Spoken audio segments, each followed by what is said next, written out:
family, it's Tasha Mom Bear Prepping. You already know what time it is. Get your drink, pull up, let's talk about it, okay? So, a couple things I want to hit on first this morning. First of all, I want to say thank you so much. My subscriptions has been flying through the roof this month. I almost don't know how to even take it in because it's happening so fast. But we're sitting at like 9,900, which is crazy to me. I literally remember the day I had like 5 subscribers. So thank you so much for supporting me and listening to me rant about the things that I care about and the things that I do to prepare my family. And I hope that you continue to get something out of the channel. Second thing is, woke up this morning and I'm officially out of the Navy. So I'm officially retired today, like all the way retired, not on any kind of final vacation time, just chilling time, but it's real. Today I woke up officially retired, no longer in the service. It's very, very weird after doing 20 years. And, but it's done and I'm ready for life number 2. Okay. So that's what we're on. And I'm excited about that. And I'm scared about that just because it's so different. And whether we would like to believe it or not, we're very institutionalized when it comes to the military. And so learning to get out of that is a whole new adventure. Okay. So, but this is what I'm going to do, you guys. I'm going to keep calm and I'm going to prep on. Okay. That's what we're going to do. So, let's get into this topic today. It's the topic of what's about to happen, right? We're about to go into wintertime. There's all these things, gloom and doom, what's about to happen. There's heavy, heavy things that we are dealing with as a country that, and even a world, right? That we have to figure out how we're going to navigate through these waters, you guys, okay? There is serious things, heavy things happening. And I want to walk you through what's about to happen in regards to where we sit with our supply chain, okay? And 1, what things that are going to happen, and then 2, how do we prepare for this, okay? And this is just kind of how I literally share with you guys what's in my brain. This isn't stuff that I like Google and figure out a cool outline and a cool, okay, well, this is what they said, I'm just going to say the same thing. No, this is me literally every day, things that we are physically and mentally doing to get ready and to prepare, okay? This literally is my mind of what's going on. So this is what I think is going to happen and what you can expect. I think that you can expect distributors having less. So some examples, Augustin Farms, right? That's a huge manufacturer of emergency foods, right? They were dry freeze food type food. So they would get the food product, freeze dry it for us. We would buy it as a consumer.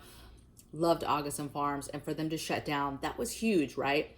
Well, I did a video yesterday, you guys, on food and where to find bulk food. And I had talked about Jesus Christ of Latter-day Saints, how you can go on their website and you can purchase bulk food. They have a ton of food. They've done that for years, whatever. It's a very good place to get bulk type foods.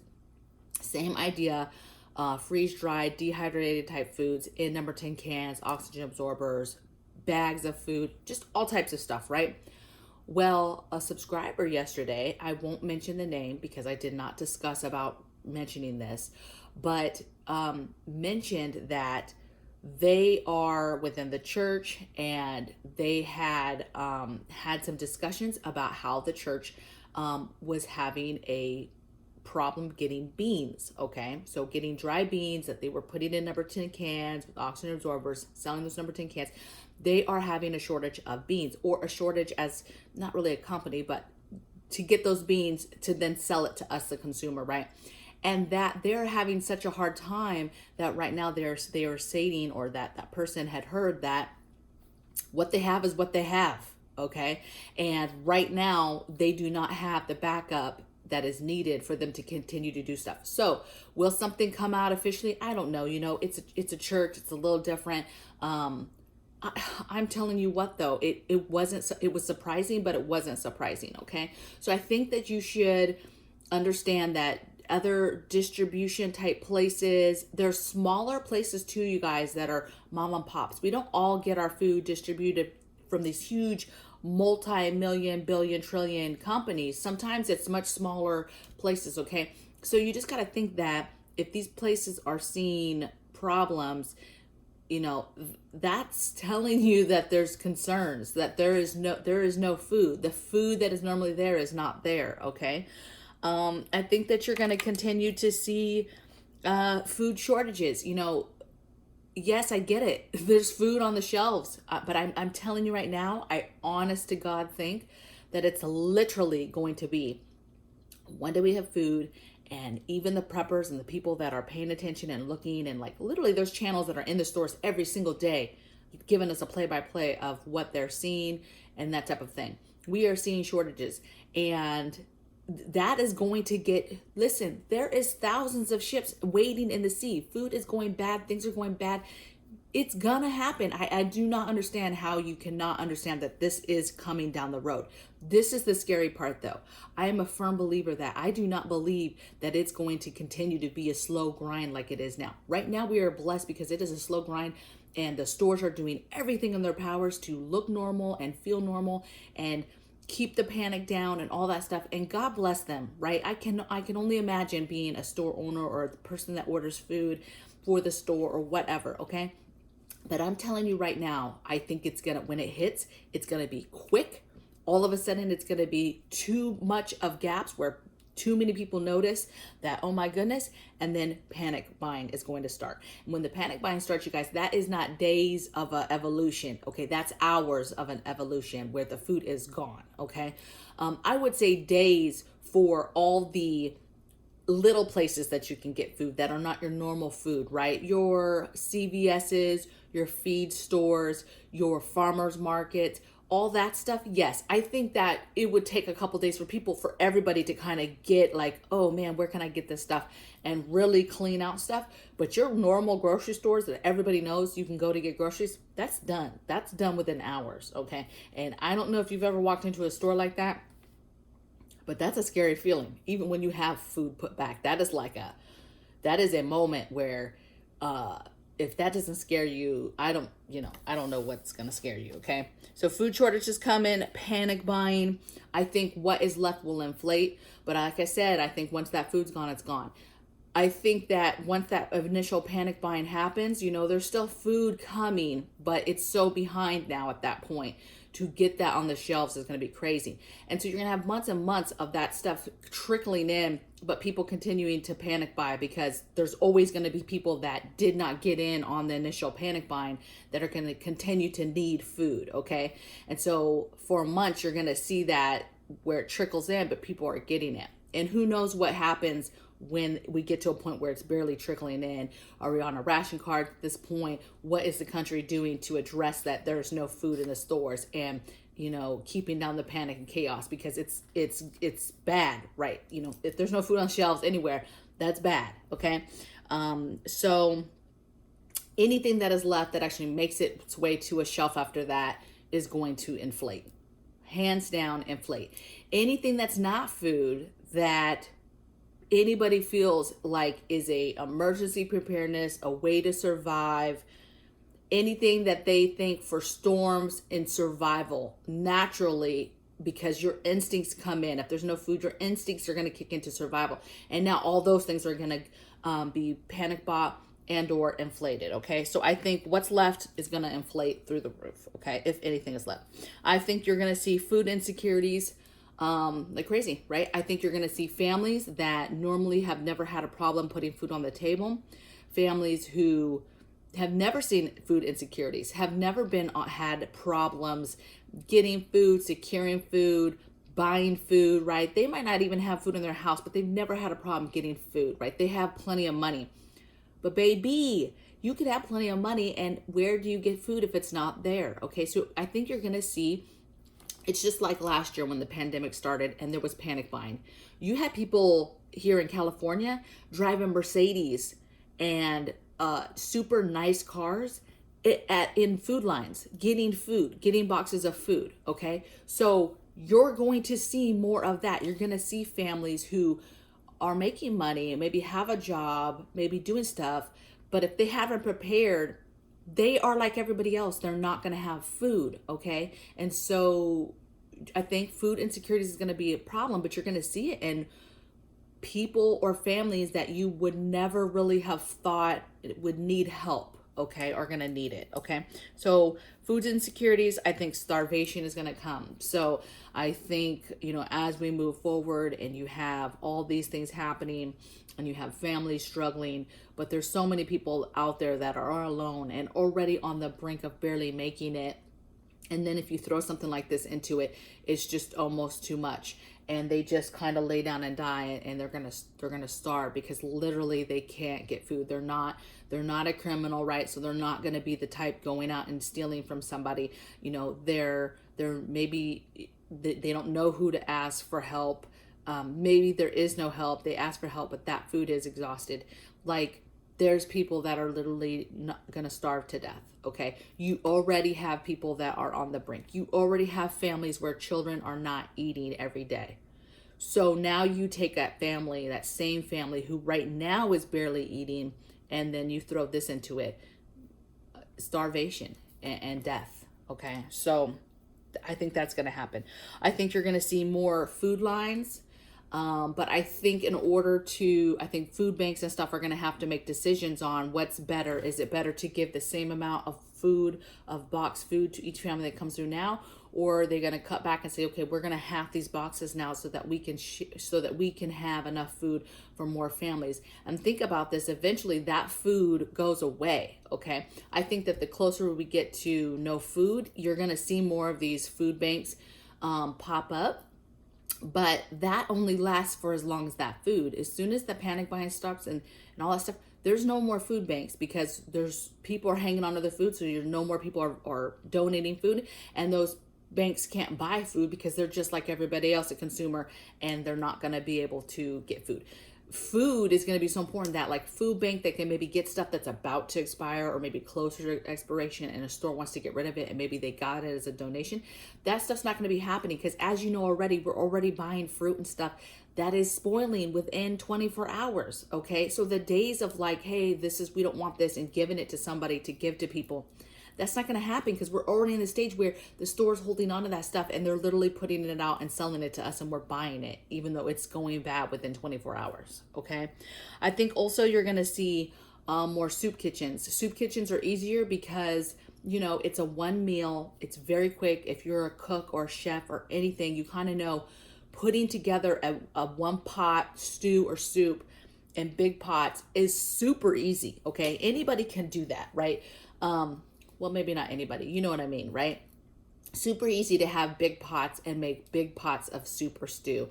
And then literally you're just giving a bowl of that to people to keep them something warm in their bodies and to give them some nutrients and to give them some food, okay? And so that's a very easy thing to do.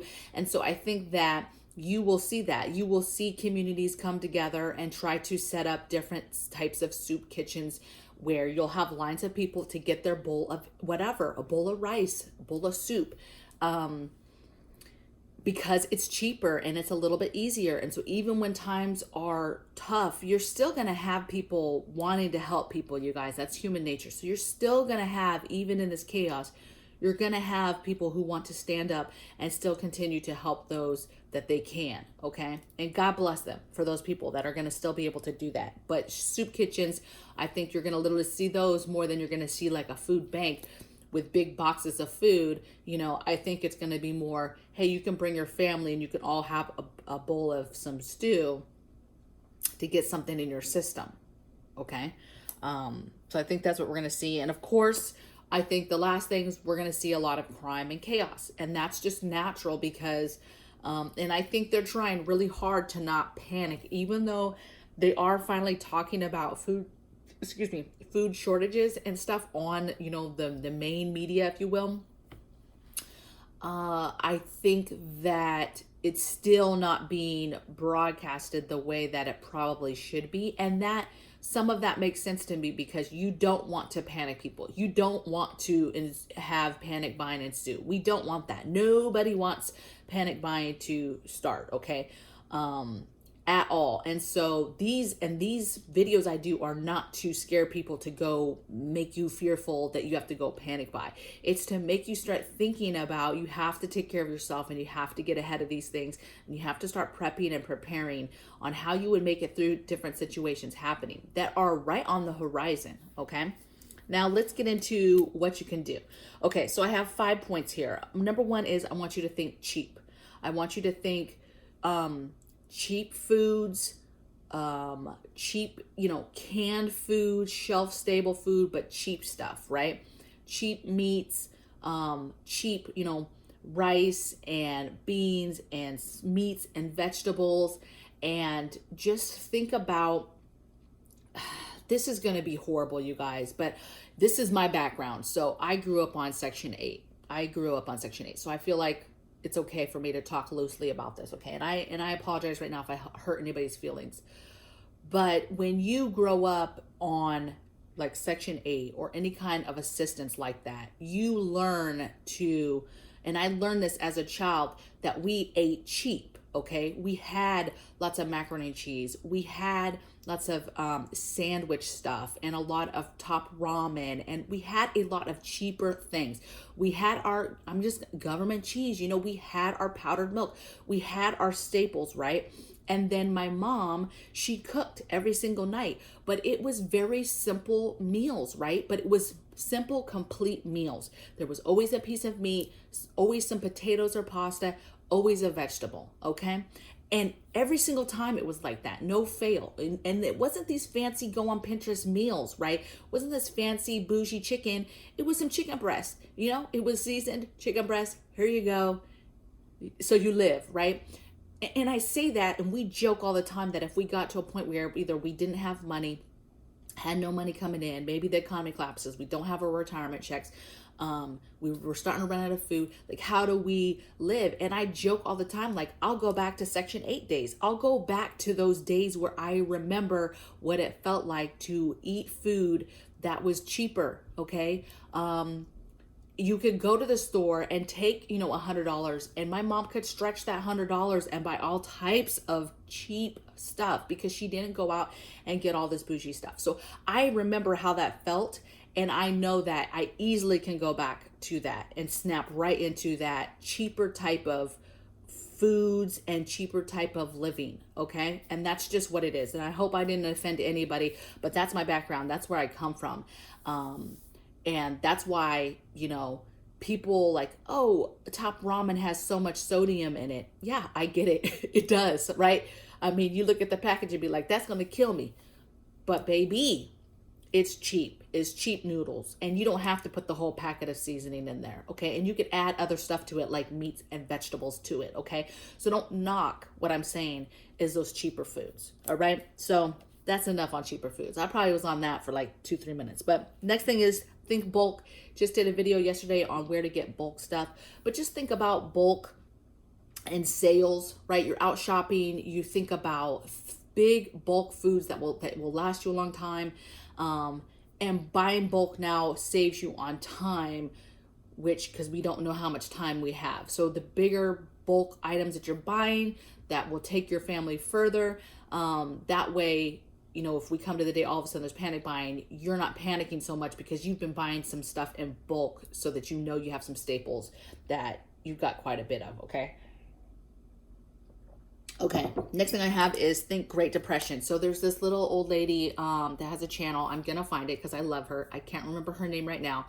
But she has a channel of Great Depression cooking, and it's literally just this old lady who is going through making meals, Great Depression meals. And it's literally like, hey, pasta with some, a 10 cents can of tomato sauce, like 2 hot dogs, some onions, some garlic, like some cheese, and boom, a huge goulash, right? Big old pan, right? That could feed a whole family.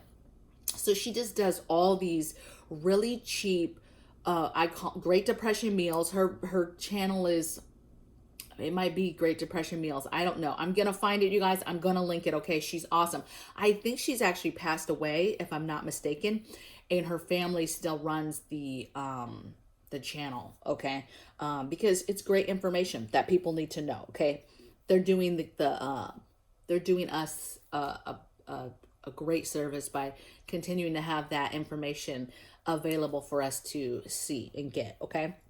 So I'll link that below, you guys. Okay. Number 4 thing I have is continue to stack. So the obvious thing is continue to stack food and water, continue to get ahead of what's going to happen, right? Continue to do your inventories, find your holes.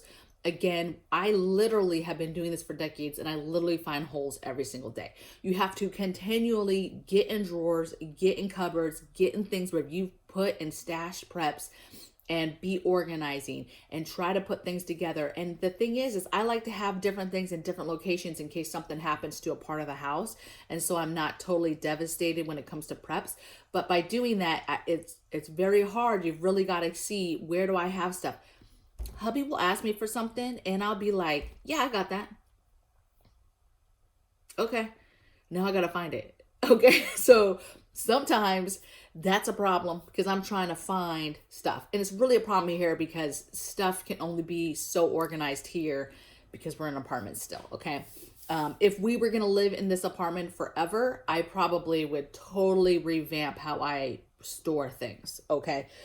Just to be honest, right now I have a lot of stuff everywhere, shoved everywhere, kind of disorganized because I know we're moving in a couple months. But if I was going to be in an apartment and I knew I'm staying in an apartment, there's so much more that I would do to organize this apartment, and make things make sense on where it's at. Okay. So the last thing I have is think meal plans like soup kitchens, right? Make your meal plans. I say that a lot on just preparing for grid down and preparing for, the end of the world, having your menu plan that kind of tells you, okay, I'm going to throw this together. So you don't have to think about what you're making your meal plan. Well, this is the same thing, but think about Great Depression. Think about one pot meals. Think like a soup kitchen. Think about what's that big pot of food that you can make that will last you a few days. Or maybe your family's smaller. You don't have to make a big pot, but in theory, you're making just a soup or stew. You're making a one pot meal that is super easy that you're just going to heat up or make, okay, all day long on your cooking source, whatever it is, right?